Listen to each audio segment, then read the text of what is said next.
Essa é a primeira de 5 aulas gravadas anos depois. Esse curso foi todo gravado antes de eu ter um acidente que eu tive 2 anos atrás.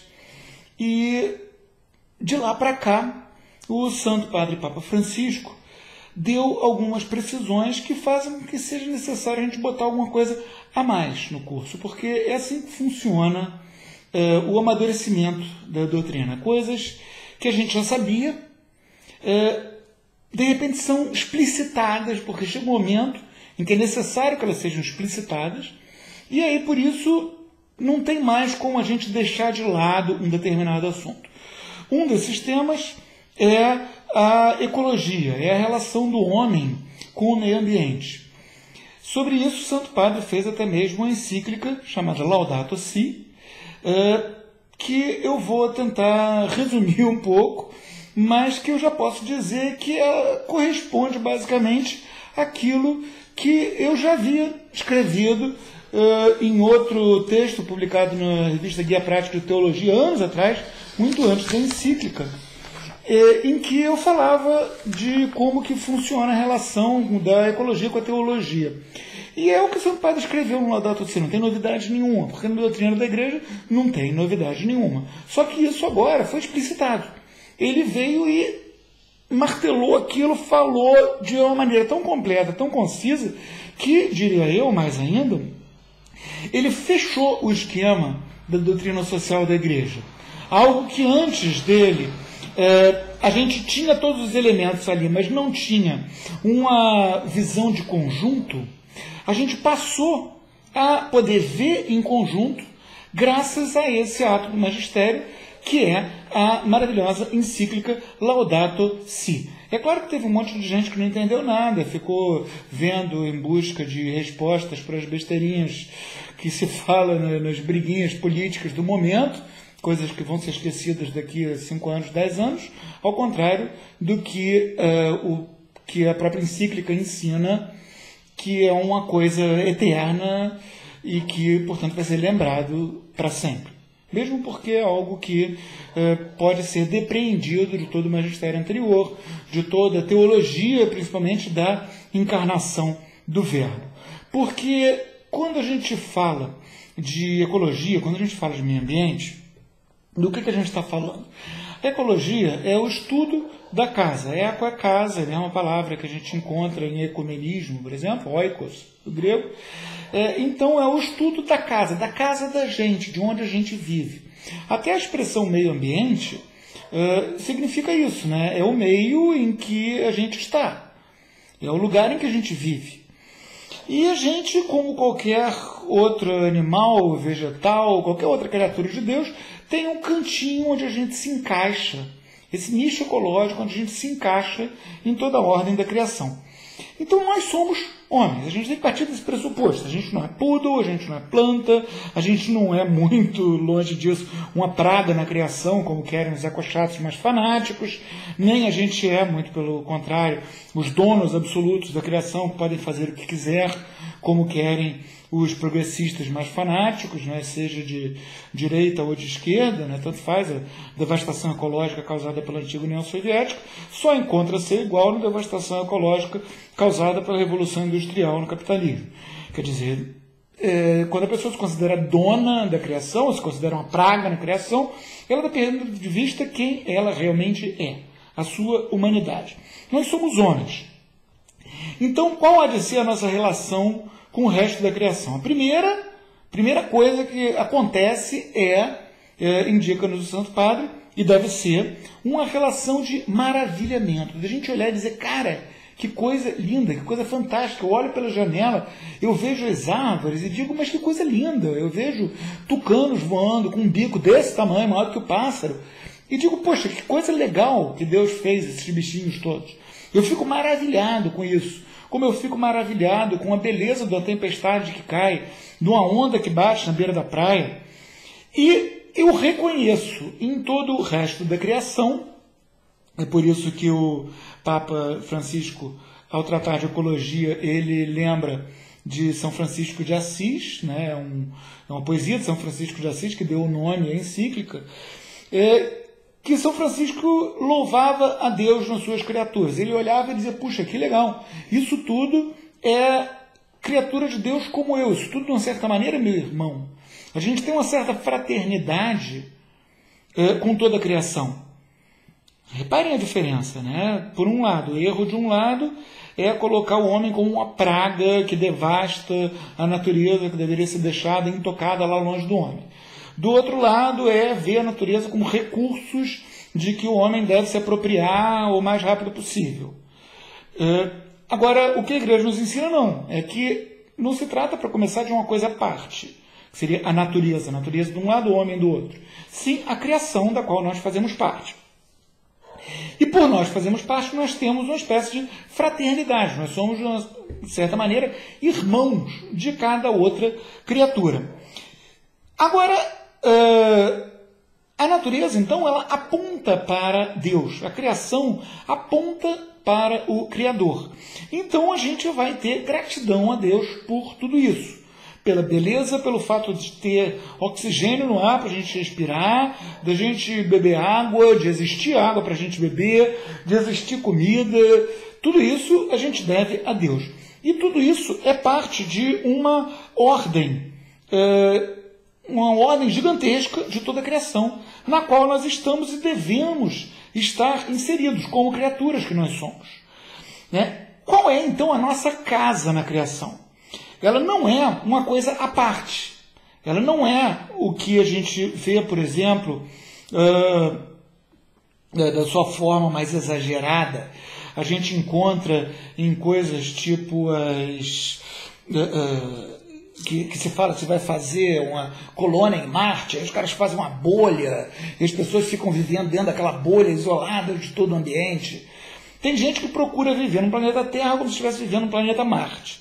Está sempre com ar-condicionado, dentro de um carro também com ar-condicionado, isolado do chão, isolado de tudo, são ambientes plásticos.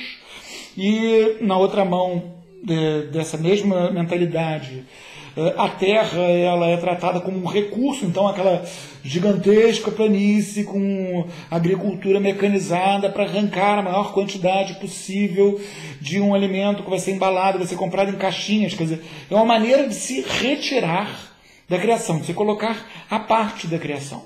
Criar uma barreira entre uma criatura, o homem, e as outras criaturas, os animais e plantas, etc., que nós comemos e que se alimentam dos nossos dejetos e por aí vai. Então, essa nossa inserção na criação, ela não é de modo algum uma coisa subordinada e inimiga do resto da criação, como querem os ecochatos, que falam de que o homem não deveria se reproduzir, por exemplo.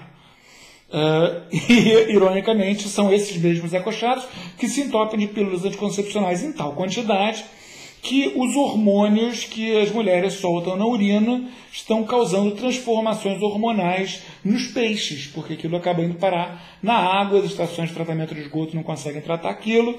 Então é uma forma de poluição causada principalmente por gente que não quer ter filhos para aumentar a poluição. A gente vê como que a coisa é realmente muito louca. E tampouco, como a gente viu, é uma posição em que o homem é o dono das coisas. Não. O que o homem é, o papel do homem na criação, é um papel de custódio, de tomador de conta, de guardião. A criação, ela serve ao homem, mas ela não serve como uma escrava, ela serve como uma irmã menor, que a gente trata na palma da mão, mas que a gente diz, vai lá, pega um copo d'água para mim, etc. e tal. Quer dizer, a criação, ela é a nossa responsabilidade, como uma irmã menor.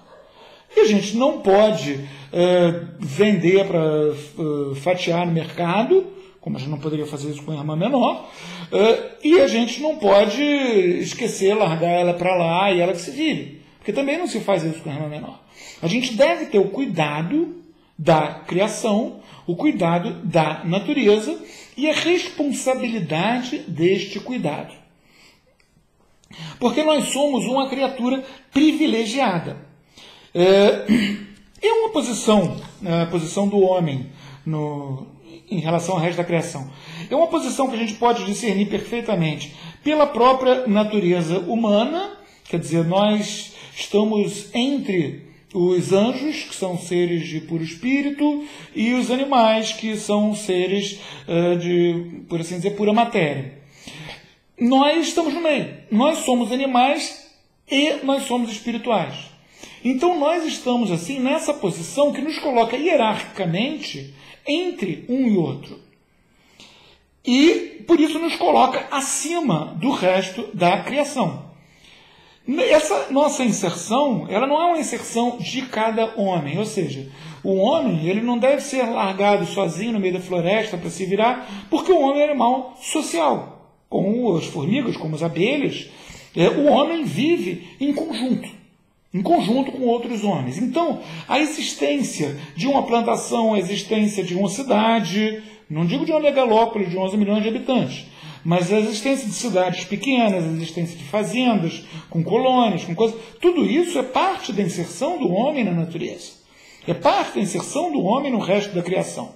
Mas essa inserção não é nem uma inserção puramente individual, nem uma inserção puramente coletiva. Cada um de nós deve, individualmente e coletivamente, lidar com o resto da criação.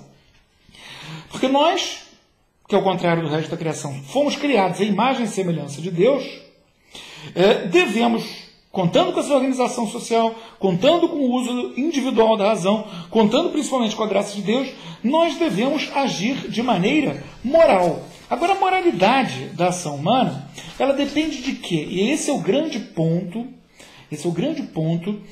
em que a Laudato Si fecha esse arcabouço da doutrina social da Igreja, que é que a nossa moralidade, como ensina Aristóteles, lá atrás, 2.600 anos atrás, ela depende da inserção nessa ordem de todas as coisas.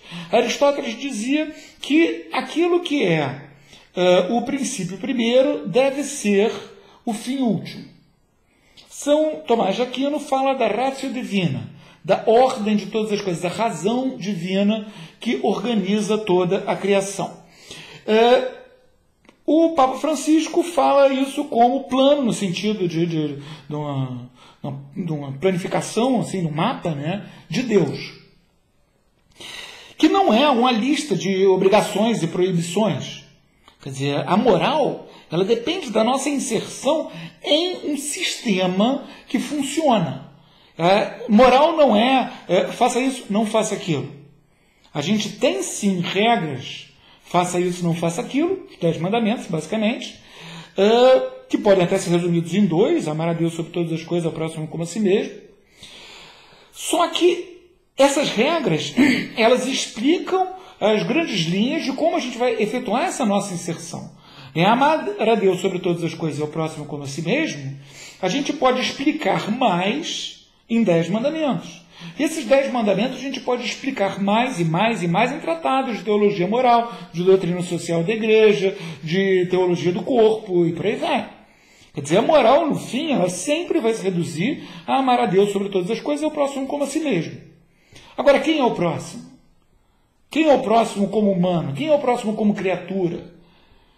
Como que a gente vai tratar dele? Isso tudo depende da gente conseguir encaixar os nossos atos numa coisa muito maior que engloba todo o resto da criação.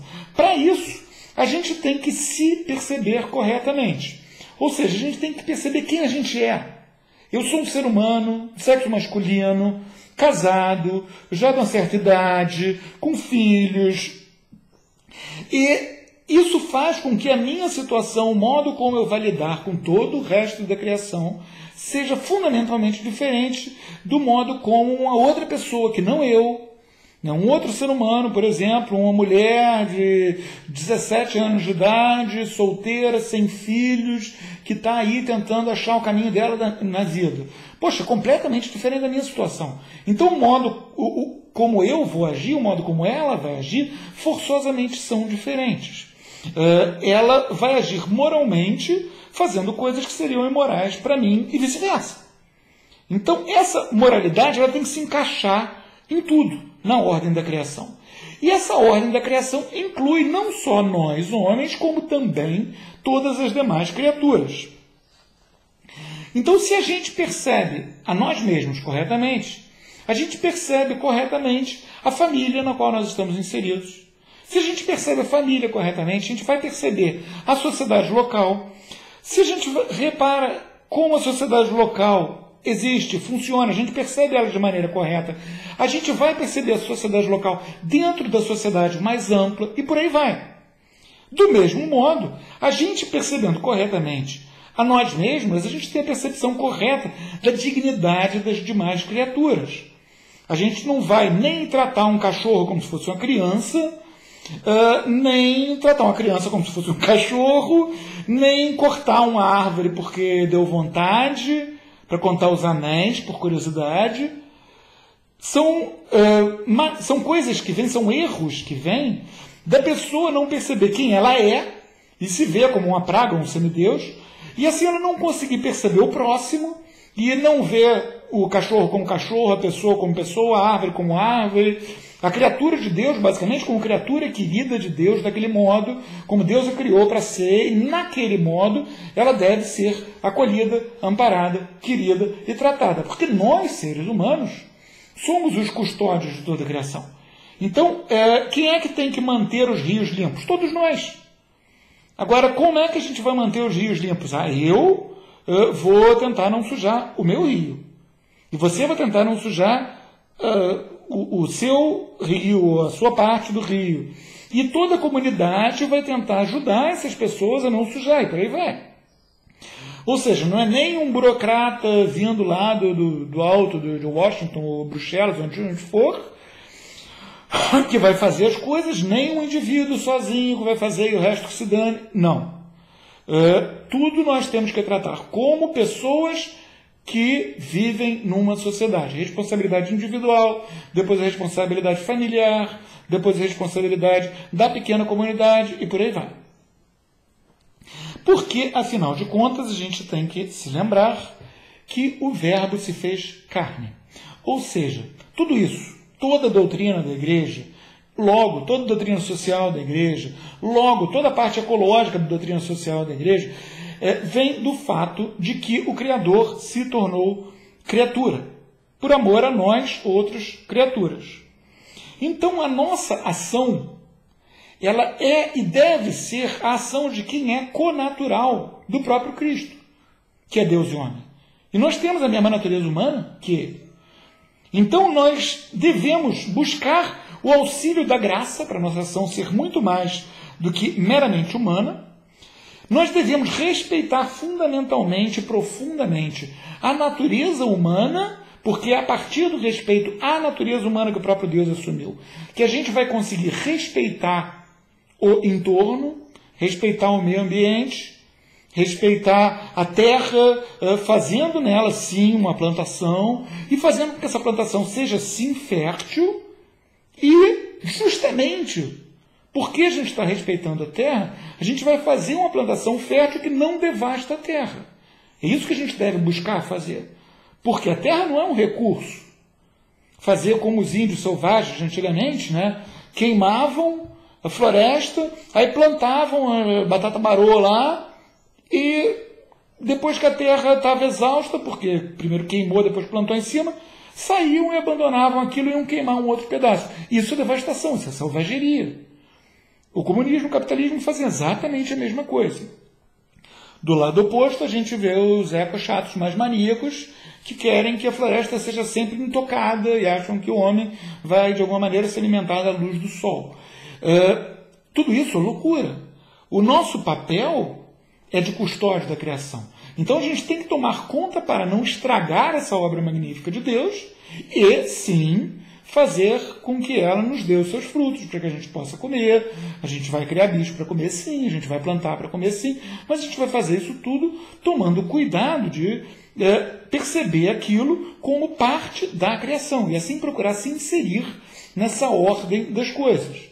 Se funciona muito melhor a gente plantar, sei lá, milho, feijão e abóbora juntos, então a gente vai plantar milho, feijão e abóbora juntos. É muito mais inteligente aproveitar essa ordem da criação que faz com que um fixe o nitrogênio, o outro busque a luz do sol, o outro ajude a adubar, etc. e tal, do que a gente pegar e plantar carreiras e mais carreiras infinitas de milho gigantesco entupindo tudo de veneno, por exemplo. É isso que a gente deve procurar fazer, inserir-se ao máximo nessa ordem da criação, fazer com que a coisa aconteça da maneira menos artificial possível e mais ordenada possível, porque a ordem da criação é uma ordem extremamente complexa e nós somos os custódios dela, nós não somos os donos dela. Então nós vamos tomar conta dela, sabendo que é como tomar conta de qualquer coisa enormemente complexa, inclusive um outro ser humano, inclusive um animal. Tudo que a gente pode fazer é muito grosseiro perto daquela ordem muito complexa. Se a gente quebra a perna, bota uma placa na perna com parafusos, aquilo é uma gambiarra grosseira. Do mesmo modo, qualquer coisa que a gente vá fazer, uma plantação que a gente vá plantar, ela é, de certa maneira, uma gambiarra grosseira. Então, quanto menos grosseira ela for, quanto mais encaixada no ambiente ela for, quanto mais uma modificação daquele ambiente, usando a razão que Deus nos deu, que faz com que nós sejamos criaturas criadas em imagem e semelhança de Deus.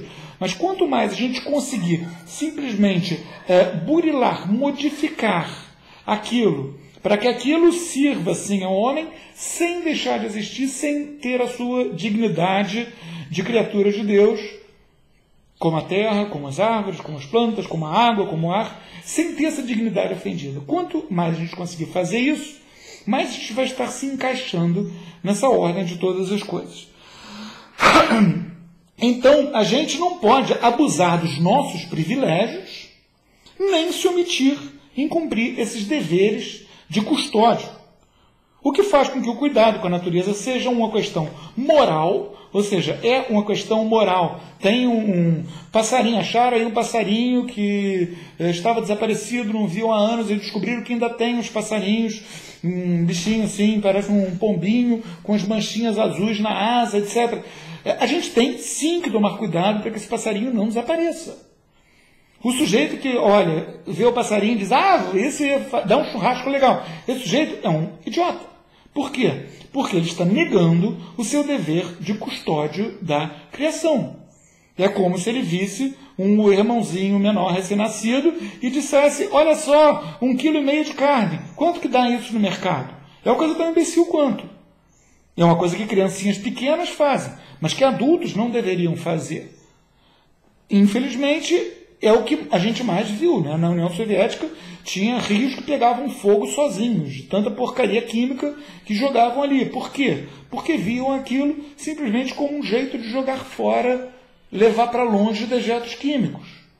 Ao invés de perceber aquele rio como uma criatura de Deus, que deveria ser preservada, etc. Os evolucionistas sempre contam a história daquela mariposinha que era branca, aí quando a Revolução Industrial cobriu as árvores de fuligem preta, aí as mariposinhas pretas, que eram minoria, passaram a ser a maioria. Gente, pelo amor de Deus, cobrir as árvores de fuligem preta tem alguma coisa de errado. E é isso que a gente deve perceber. O papel da gente é de custódio, é de tomar conta da criação. Então, a gente deve lidar com os insumos, essas coisas que a gente come, a água que a gente bebe, o ar que a gente respira, e com os resíduos da nossa atividade, quer dizer, o nosso esgoto, a embalagem do produto que a gente usou, etc. Tanto pessoalmente, individualmente, quanto coletivamente, a gente deve tratar isso de uma maneira moral, ou seja, é sim imoral eu jogar um pedaço de plástico no mar. Por quê? Porque eu estou jogando ali um troço que não foi feito para ali, vai ficar ali, sei lá quantas centenas de anos, os bichos vão comer aquela porcaria, vão se engasgar, vão morrer, eu estou atrapalhando a criação, eu estou desordenando a criação, se eu jogo plástico no mar, por exemplo. Então a gente deve tratar de maneira moral a nossa maneira de lidar, a gente deve tratar como maneira moral, como uma questão moral, a nossa maneira de lidar com os insumos, os resíduos da nossa ação, porque isso diz respeito à inserção da humanidade potencialmente remida pelo Cristo na criação feita pelo mesmo Cristo, por quem tudo foi criado. A gente tem que fazer com que tudo se encaixe. A gente tem que respeitar essa ordem, que é muito maior do que o homem e na qual o homem se insere num lugar privilegiado de custódio, de tomador de conta. A gente não pode, assim, separar o cuidado do outro, cuidado do próximo, cuidado do órfão, cuidado da viúva, do cuidado do resto da criação. Por quê? Porque nós, assim como nós somos tesoureiros da divina providência, ou seja, as nossas, o dinheiro que a gente tem, os bens que a gente tem, tudo isso não é para a gente não tem o direito de comprar um violino Stradivarius e tacar fogo nele, por exemplo. Porque os bens têm uma destinação universal. Do mesmo modo, a gente tem que cuidar do próximo, como a gente é tesoureiro da divina providência, a gente também é custódio do próximo. São maneiras diferentes de dizer a mesma coisa. E o próximo também são as outras criaturas. Então a gente deve, sim, cuidar do passarinho. Aqui, por exemplo, tem os janelões de vidro, os passarinhos batem na janela. Poxa, eu procuro pegar o bichinho e botar ele num lugar alto para o cachorro não comer e tentar cuidar dele, basicamente. Para que ele não morra à toa, porque assim, o vidro quem botou ali fui eu, então é uma responsabilidade minha. Quer dizer, não fui nem eu, foi meu avô, mas é uma responsabilidade minha. Então, eu devo tentar cuidar desse passarinho, eu devo tentar cuidar do rio que passa aqui, eu devo tentar cuidar das árvores, eu devo tentar cuidar disso tudo, porque assim eu vou estar respeitando isso e respeitando a mim mesmo como um homem que está acima disso e que tem o dever de cuidar disso, como um irmão maior que cuida dos irmãos pequenos. E, finalmente, a gente não tem como ter uma ação moral em campo algum, e é por isso que eu digo que essa encíclica Laudato Si, cuja leitura eu recomendo, ela é assim a chave que faltava na doutrina social da Igreja, uma encíclica maravilhosa. Nela o Santo Padre diz que não é possível agir moralmente sem a percepção de si mesmo, do próximo e do resto da criação. Ou seja, quem sou eu? Eu sou o Carlos, eu sou o professor. Então eu vou perceber você que está fazendo esse curso ou está só assistindo os vídeos, eu vou perceber você como um próximo. Então eu vou tentar ajudar você. E eu vou perceber a mim e a você como imersos nesta ordem da criação. Então, se você está rio abaixo do meu, eu não vou jogar lixo no rio, porque ele vai cair na sua casa. Eu vou estar percebendo a mim, no meu lugar, eu não sou nem praga, nem dono da criação. Eu vou estar percebendo a você, no seu lugar, não é nem praga, nem dono da criação, é meu próximo, é igual a mim, merece todo respeito, é um ser humano com sua dignidade que ninguém pode tirar. E isso tudo eu vou tentar entender dentro dessa ordem maior de todas as coisas. Assim, o cuidado com as demais criaturas, o cuidado com a ecologia, é sempre um cuidado moral e que é indissociável de tudo aquilo que nós vimos e que nós estamos vendo sobre o cuidado com os demais seres humanos dentro da sociedade. Porque a nossa sociedade, qualquer sociedade, ela vai se inserir dentro dessa ordem da natureza. Todo mundo vai comer. Os dejetos de todo mundo vão para algum lugar. Todo mundo vai respirar, todo mundo vai beber água. Então, tudo isso são coisas que fazem com que a sociedade não funcione em separado. Ela não é uma colônia em Marte em que a comida brota miraculosamente. Ou que a comida toda foi levada da Terra e ninguém nem sabe de onde ela veio. E o dia que ela acabar, acabou, todo mundo morre de fome. Não. As sociedades vivem ligadas a todo o resto da criação, ligadas a outras sociedades. E tudo isso há de estar dentro desta ordem maior, querida por Deus. Louvado seja nosso Senhor Jesus Cristo. O terceiro princípio estratégico que nos ensina o Santo Padre Papa Francisco é que a realidade é mais importante do que a ideia. Isso é uma coisa que a gente já viu bastante ao longo desse curso, né? Vários dos exercícios que a gente fez, inclusive, eram focados nessa questão que eu tratei, para a gente ver como é que a doutrina é uma coisa interessante, né? Eu tratei isso como o perigo da ideologia. Por quê?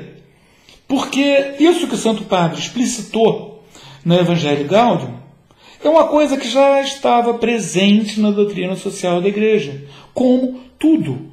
É a túnica inconsútil de Nosso Senhor Jesus Cristo. A revelação se concluiu com a morte do último dos apóstolos. A partir daí a gente encontra corolários, a gente encontra coisas que são dedutíveis dessa revelação que ocorreu 2000 anos atrás. Isso é uma coisa dedutível. Era uma coisa dedutível por quê? Porque o Verbo se fez carne. Gente, o que quer dizer isso? Verbo. A gente poderia até dizer, limitando extremamente, fazendo uma caricatura da belíssima realidade que é a encarnação do Verbo, que a ideia se fez realidade. O Verbo, a palavra criadora de Deus, que é a segunda pessoa da Santíssima Trindade, tornou-se um homem que anda, um homem que sua, um homem que come. Os discípulos, depois da ressurreição, acharam que era um fantasma, que era um ser quase ideia, né? E o que Nosso Senhor fez? Sentou e comeu. Então, a gente tem na fé cristã, a gente tem essa preponderância da realidade, da carne, do pão, queijo. O Verbo se fez carne. Se a gente for ver, né, sei lá, para os budistas é o oposto. O ideal seria acabar a carne, tudo se fazer verbo. Tudo se fazer ideia. Acabar com isso, acabar com toda a criação. A gente não, é o contrário. A criação é magnífica, foi Deus que fez. O próprio Deus entrou na criação, o Eterno entrou no tempo. Então a realidade é sempre mais importante do que a ideia. A ideia, no caso, é como o Santo Padre chama o que ele define também como elaborações conceituais. No século passado e no século retrasado, essas elaborações conceituais foram colocadas acima da realidade. É o pensamento ideológico da modernidade, que agora está acabando, mas como toda coisa que está acabando, acaba atirando, né? Então a gente está vendo aí o comunismo tentando se reerguer, o capitalismo selvagem tentando aparecer, as coisas mais loucas tentando ganhar força, porque justamente estão acabando, estão agonizando, então a gente começa a dar tiro para tudo quanto é lado. Mas isso é um troço que fez um estrago danado. As pessoas pegarem e pensarem, não, a sociedade perfeita é uma sociedade sem classes, é uma sociedade em que o governo só proporciona justiça, nem isso. É uma sociedade em que a raça superior está acima de todas as outras. Nego bolava uma sociedade ideal e daí saía tentando encaixar cubinhos em buracos redondos ou bolas em buracos quadrados e saía matando quem não estivesse adequado a isso. Auschwitz, a Sibéria, a cadeia nos Estados Unidos, tudo isso são maneiras de se livrar de realidades que não caem bem com a ideia.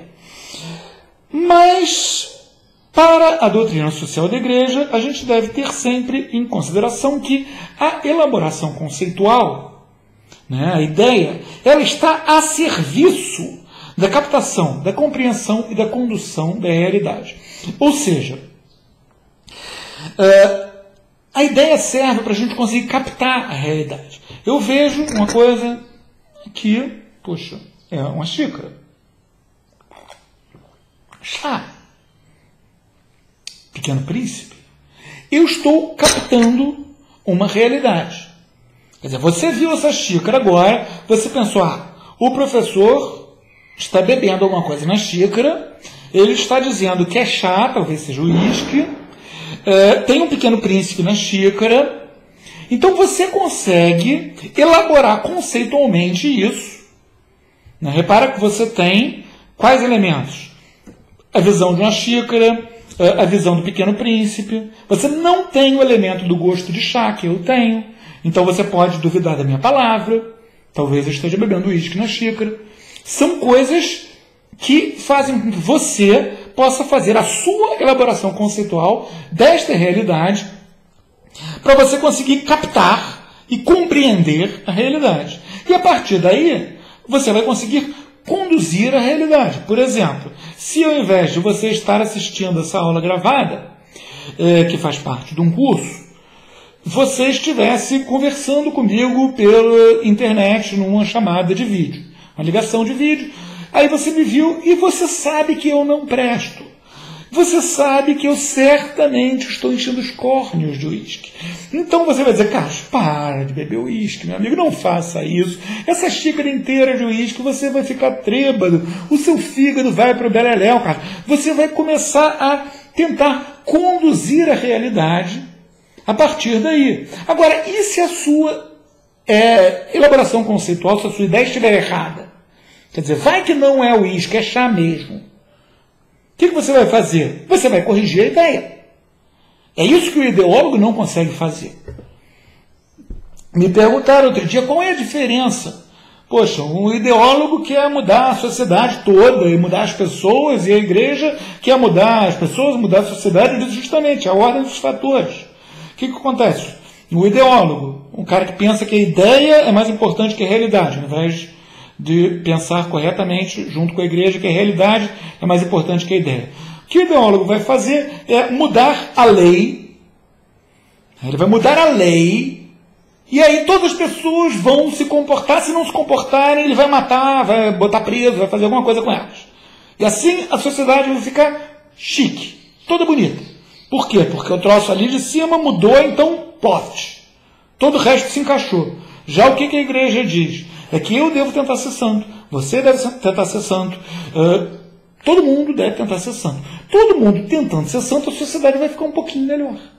Simples assim. Reparem a diferença. O que é o ser santo? É eu lidar com a minha realidade, com o meu pecado. Eu conseguir pecar menos, eu conseguir agir de uma maneira mais moralmente correta. Eu tentar fazer menos besteira. E assim a sociedade como um todo vai melhorar, mas ela só vai melhorar de baixo para cima. Ela nunca vai melhorar porque promulgaram a lei dizendo é proibido matar os outros. Gente, essa lei já existe e não funciona. É proibido roubar dos outros. Essa lei já existe e não funciona. Agora, a gente precisa dizer para alguém que esteja tentando realmente ser santo que ele não deve roubar os outros, que ele não deve matar os outros, que ele não deve mentir? Não. Então o que a gente tem que fazer? A gente tem que dizer, gente, por favor, vamos tentar ser santos. E assim a gente consegue, talvez, melhorar um pouquinho a sociedade. A gente deve tentar, em suma, adequar a ideia à realidade. No caso do Brasil, por exemplo, é muito claro a gente ver a distância entre uma coisa e outra. Né? A gente tem o deputado, ele é eleito para ele ser o representante do povo, o pai dos pobres, sei lá o quê. Na ideia, na teoria, ele é um legislador. Aí de vez em quando acontece votação de impeachment, essas coisas que a gente vai ver um monte de deputado falando na TV, e o que a gente vê?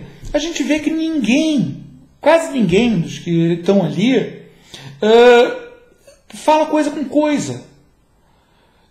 A realidade é completamente diferente da ideia. Tudo o que eles propõem ali, tudo que acontece ali, quem vai fazer são seus assessores parlamentares, que ganham uma fortuna, fizeram um concurso público para estar lá, e que estão a serviço daqueles caras. Porque o que aqueles caras estão querendo fazer não é o que a lei diz que é para eles fazerem. A gente tem uma lei que diz uma coisa, a gente tem uma realidade completamente diferente dela. Isso no Brasil, então, é uma mania generalizada. E aí a gente fica com esse negócio de dizer, não, chique é a ideia. A gente tem que fingir que é assim. A gente tem que mudar toda a cultura, mudar toda a sociedade para ela se adequar à ideia. Isso não funciona. Ensina no Santo Padre, nesse terceiro princípio estratégico. A realidade, gente, ela é mais importante que a ideia. A ação acontece na realidade. O raciocínio vai iluminar a realidade, mas ele vai ter que ser confrontado com ela. Poxa, não bateu o que tinha aqui na xícara? É chá? Não é o uísque que você estava pensando? Vamos mudar a ideia. Vamos corrigir. Não é corrigir a realidade para a realidade se adequar à ideia. É corrigir a ideia para a ideia representar a realidade e a partir daí a gente poder ver como que a gente vai agir. A realidade para o cristão, inclusive, como é uma realidade iluminada pela encarnação do Verbo, ela vai sempre chamar a misericórdia. Por que ela vai sempre chamar a misericórdia? Porque qual é a realidade? A realidade é, por exemplo, uma pessoa passando frio, passando fome. Então o que a gente vai fazer? Dar de comer a quem tem fome, dar roupas a quem está nu, visitar o preso e por aí vai.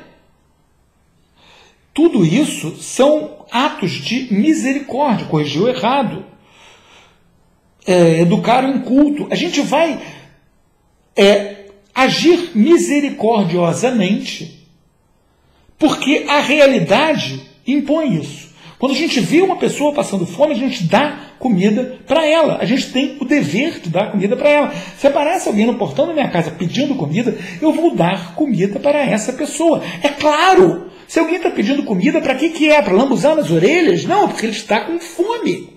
Então eu vou dar comida a ele. É evidente, isso é realidade. Já o que é a ideia? Diz, a prefeitura tinha que fazer uma coisa, né? Só esse bando de desocupado, largado na calçada. Gente, o que isso faz? Colocar a ideia acima da realidade, negar na prática a realidade, leva a esse pensamento gnóstico, esse pensamento que coloca a pessoa como um ser superior. É uma coisa muito perigosa mesmo. Nós devemos, então, sempre nos apegar à realidade, ao pão, pão, queijo, queijo. A ideia serve para captar a realidade, para compreender a realidade e até para conduzir a realidade.